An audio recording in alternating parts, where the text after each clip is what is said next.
Salut bande de gâtés, c'est Caïs. Aujourd'hui on se retrouve pour une nouvelle vidéo. On va parler d'une vidéo que vous m'avez beaucoup demandé, où vous m'avez beaucoup posé la question. Comment j'ai créé ma marque et mon entreprise à 19 ans. C'est parti, intro.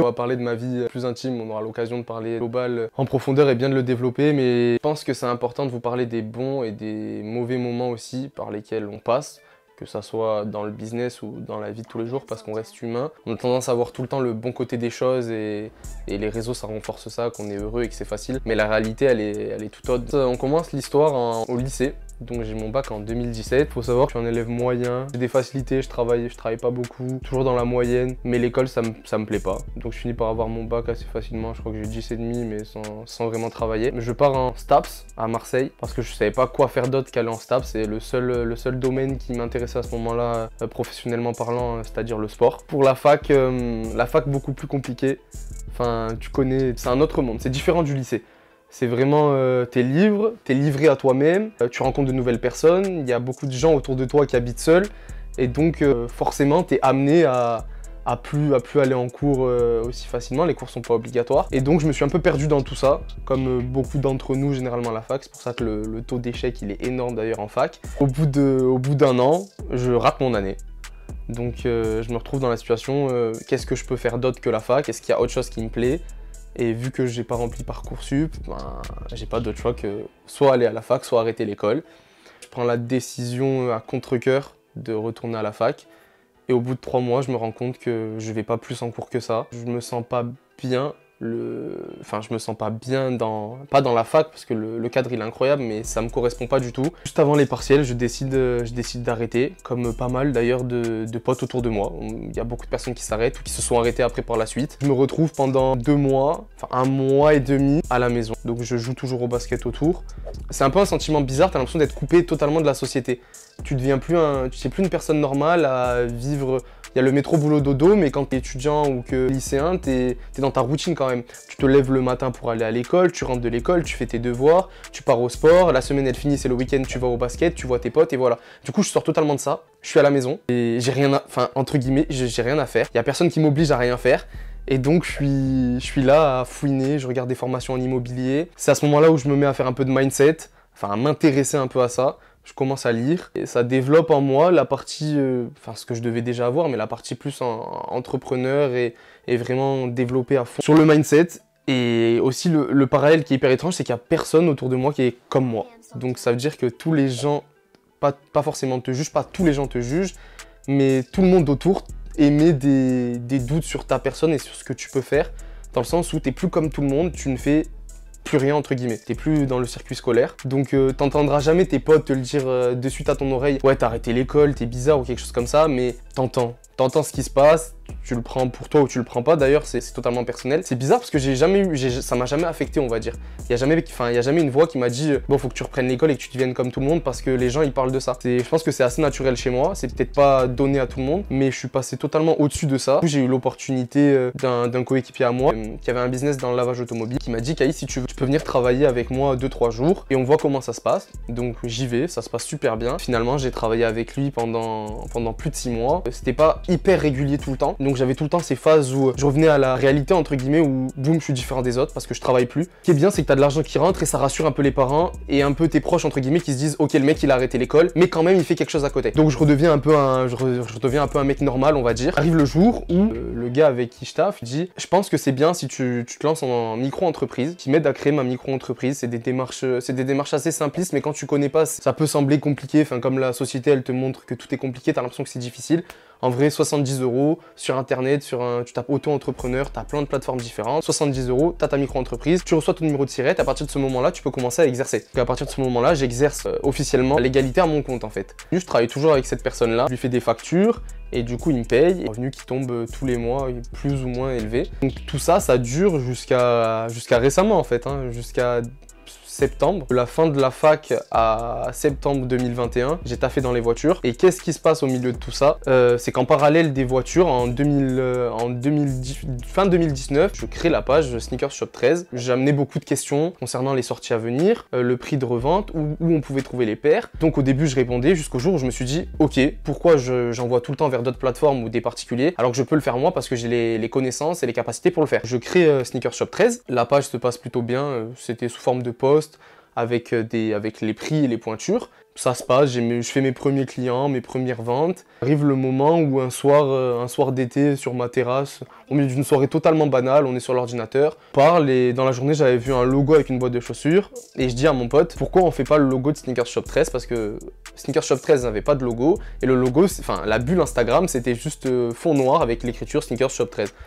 Tout à fait banal, Canva ou Snapchat pour le faire et c'était fini. Donc on se met à travailler ça, au bout d'un moment, on capte que ça devient compliqué, que c'est bizarre, que la boîte elle rend pas forcément bien, enfin ça fait pas logo visuel, ça fait plus un signe distinctif d'une marque qu'un réel logo. Et donc on cherche à l'épurer jusqu'au moment où on se dit bah, peut-être que Sneakers Shop 13 c'est pas la bonne chose, c'est trop ciblé sur Marseille et les alentours. On se met à réfléchir et en fait en parallèle de ça, j'avais un pote à moi qui m'avait proposé de lancer un business, une plateforme un peu comme StockX pour mettre en relation des acheteurs et des vendeurs en authentifiant tout le temps les paires au milieu. On avait fait une liste de noms de sites ou noms de marques. On avait retenu un nom, c'était YouShoes, et dans la liste, il y avait Global Sneakers. J'en arrive à proposer Global Sneakers. Ça s'appelait à Tom, ça s'appelait à Réan qui nous avait rejoint. Il y avait Benjamin aussi avec nous ce soir-là. Et on part sur Global Sneakers. Sneakers Shop 13 devient Global Sneakers. Et donc on se met à travailler sur ce logo-là. On part un peu, forcément tout le monde donne ses idées.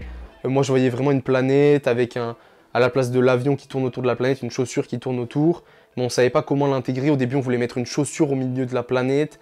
Ça rendait pas forcément bien. Donc la soirée se finit vers 2-3 heures du matin.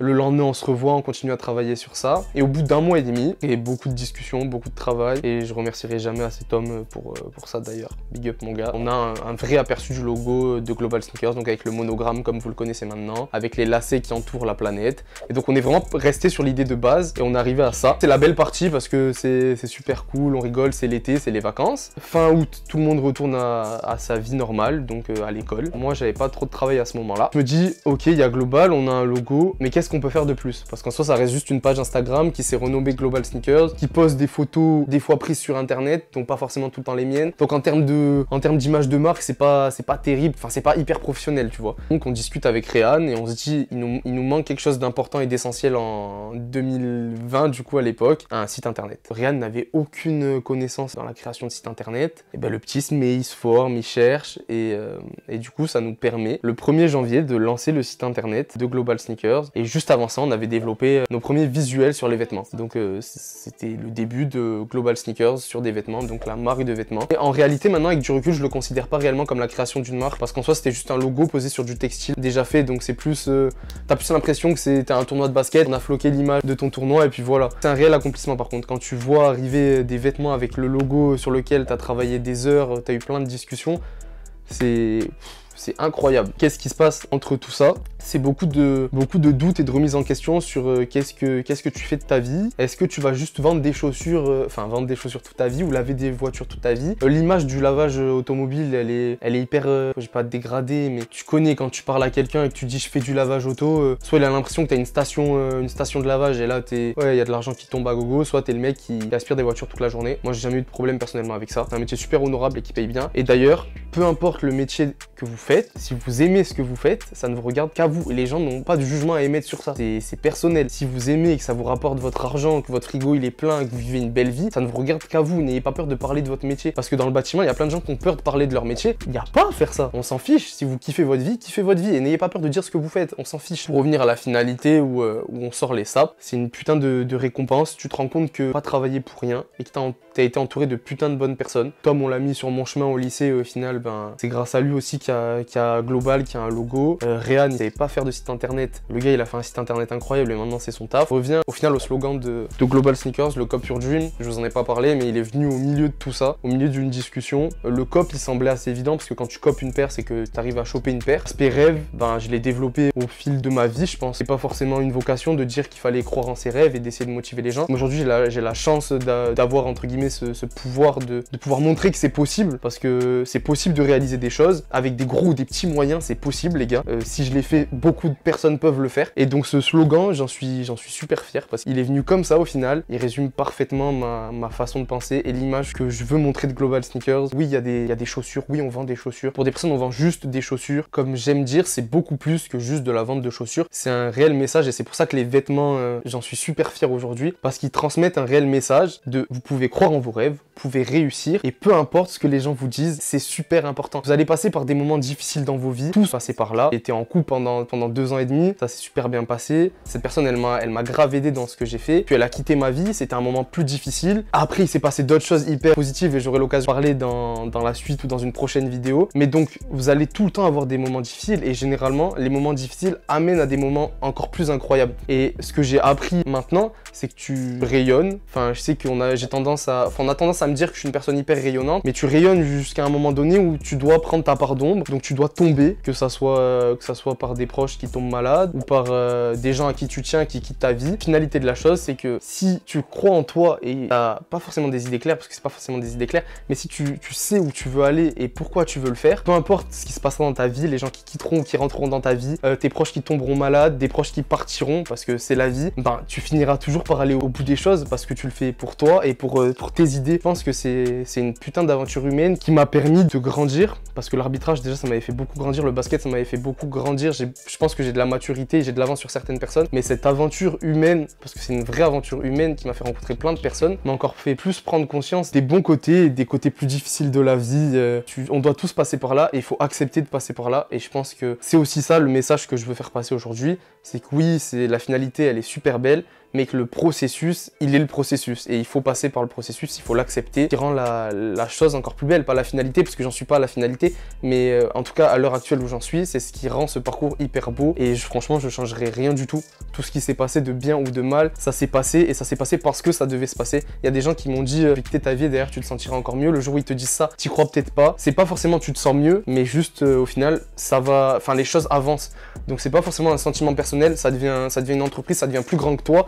Mais toi, tu dois forcément vivre avec ce qui se passe dans ta vie, peu importe ce qui se passe dans ta vie. On arrive à la conclusion de cette vidéo, les gars.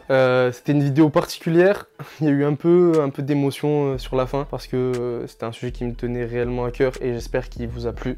Si vous a plu, n'hésitez pas à revenir en commentaire. Si vous avez des questions, peu importe que ce soit sur Instagram, on vous mettra mon Insta, pareil que la chaîne YouTube. N'hésitez pas à envoyer des questions. Cette vidéo, on en emmène d'autres. On a tourné des vidéos plus impactantes. On vous dévoilera le titre plus tard. Mais où on fait beaucoup plus de mindset avec des invités, où on parle de leur parcours, un peu comme j'ai pu vous parler de mon parcours maintenant. Donc si vous avez kiffé cette vidéo, vous savez ce que vous avez à faire. Partagez-la un max. Et on se retrouve pour de prochaines vidéos. C'était Caïs. Chiche.